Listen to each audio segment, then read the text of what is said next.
अंतर्राष्ट्रीय महिला दिवस के अवसर पर दलित इंडस्ट्रीज एसोसिएशन के चेयरमैन डॉक्टर जितेंद्र पासवान ने बेहद बड़ा बयान दिया है। उन्होंने कहा है कि गौतम बुद्ध बनना आसान है, लेकिन एक स्त्री बनना बेहद मुश्किल है। उन्होंने गोस्वामी तुलसीदास की महिलाओं को लेकर लिखी मशहूर चौपाई पर कहा है कि धार्मिक ग्रंथों में महिलाओं को गुलाम बनाने के लिए सभी तरह के आडंबर और षड्यंत्र रचे गए हैं, जबकि महिलाओं को वास्तविक रूप से स्वतंत्रता बाबा साहब भीमराव अंबेडकर ने दिलाई है। पहले तो हम पूरे विश्व के महिलाओं को अंतर्राष्ट्रीय महिला दिवस की हार्दिक बधाई देता हूँ। भारतीय परिप्रेक्ष्य में हम यह कहना चाहेंगे कि बुद्ध बनना बहुत आसान है, परंतु स्त्री बनना बहुत कठिन है। जब गौतम बुद्ध जो है सिद्धि हेतु बाहर गए, रात के 12 बजे में उस बरसात के मौसम में अपने छोटे शिशु और अपने पत्नी को छोड़ करके बाहर चले गए। समाज ने उनको बुद्ध की उपाधि दी, लेकिन मैं इसी समाज से पूछना चाहता हूँ कि यदि उनकी पत्नी यशोधरा अपने शिशु और अपने पति को छोड़कर रात के 12 बजे घर से निकल जाती तो यह समाज उसे क्या कहता? यह समाज उसे तोहमत लगाती, यह समाज उसे इल्ज़ाम लगाता कि वह जो है कुलक्षणी है। तो ऐसे पुरुष मानसिकता वाले समाज में महिलाओं को इज्जत सम्मान की बात करना और अंतर्राष्ट्रीय महिला दिवस मनाना बेईमानी होगी।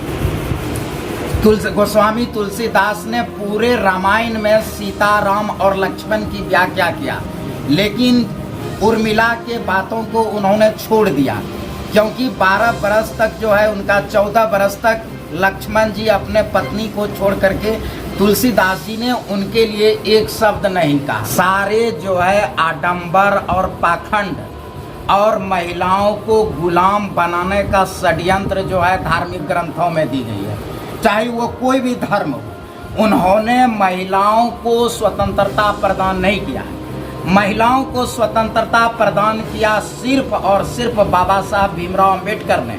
संविधान में महिलाओं के समस्त अधिकार और समस्त उनकी कल्याणकारी योजनाओं को ला करके उन्होंने किया है।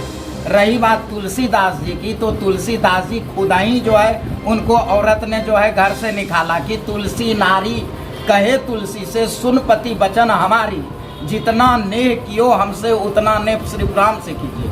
उनके नारी ने खुद ही उनको जो है किया है। वो क्या नारी के बारे में लिखेंगे? उनको जो है कहा कि रात में जो है वह मतलब उनको पत्नी की इतनी वियोग थी, वह नारी को इतना सुख भोग करने का चीज़ चाहते थे कि उनको यह समझ में नहीं आया कि रात को बरसात हो रही है। वो नदी में जो है लठ पकड़ करके ससुराल चले गए, सांप पकड़ करके छत पर पत्नी के पास चले गए। पत्नी ने ही उनको ज्ञान दर्शन कराया, तो वही चीज़ों को कि तुलसी नारी कहे तुलसी से कि सुन पति वचन हमारी। ये गोस्वामी जी, आप क्या ये हाड़ मांस शरीर को आप देख रहे हैं? आप जितना ने हमसे करते हैं ना, उतना प्रभु से ने लगाइए, उतना लक्ष्य के प्रति। तब वह गोस्वामी तुलसीदास वो क्या बताएंगे कि ढोल गवार शूद्र पशु नारी, काहे नहीं उन्होंने उर्मिला के बारे में कुछ लिखा? बस आम की लड़ाई राम रावण का, किसी के बहन का नाक काट दीजिए, किसी के पत्नी को उठा के ले जाइए, यही तो धर्म ग्रंथ सिखाता है। महिलाओं का सम्मान उन्होंने कहाँ सिखाया है? बस एक ही मैं हर एक लफ्जों में कहता हूँ, धनस्य बलम। महिलाओं को धनवान होना चाहिए। जिस दिन महिला अपनी आर्थिक सशक्तिकरण कर लेगी, चाहे आप हो या हम हैं, हम कमा करके घर में जाते हैं, पैसा जो है घर का पूरा जो है देख रेख, घर का पूरा जो है सारा व्यवस्थाएं जो है महिलाएं देखती है। जिस दिन महिलाएं जो है आर्थिक सशक्त हो जाएगी ना, सारी स्वतंत्रता उसको मिल जाएगी। महिला उपभोग की चीज़ नहीं है। महिला शासन, सत्ता, कारपोरेट, मीडिया, हर एक चीज़ों के लिए प्रकृति ने महिलाओं को पुरुष से अलग सिर्फ प्रजनन संबंधी चीज़ों में बनाया। बाकी सारा चीज़ पुरुष और महिलाओं में समान ही है। जब सारे चीज़ समान है तो फिर वह जो है समानता उसको क्यों नहीं दी जाएगी?